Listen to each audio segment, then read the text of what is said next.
With this gentleman with the white hair in the back. Yes, sir.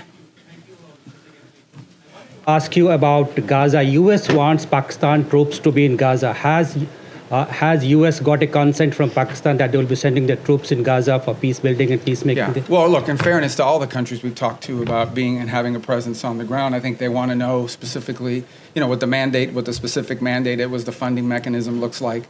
So we're very grateful to Pakistan for their offer to be a part of it, or at least their offer to consider being a part of it. I think we owe them a few more answers before we can ask anybody to firmly commit.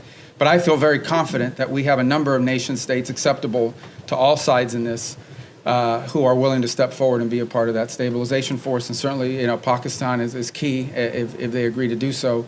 But I think we owe them a few more answers before we get there. We're trying to make a lot of progress here I think the next step here is announcing the Board of Peace, announcing the Palestinian Technocratic Group that will help provide daily governance. And then once that's in place, I think that will allow us to firm up the stabilization force, including how it's going to be paid for, what the rules of engagement are, what their role will be in demilitarization and so forth. Pakistan is sending mixed signals on Gaza, saying one thing publicly while Washington appears to be hearing something else. The United States has thanked Pakistan for considering a role in a proposed international stabilization force for Gaza. U.S. Secretary for State Marco Rubio said Washington is grateful to Islamabad for being willing to explore participation, even as plans for a post-war Gaza force remain unfinished.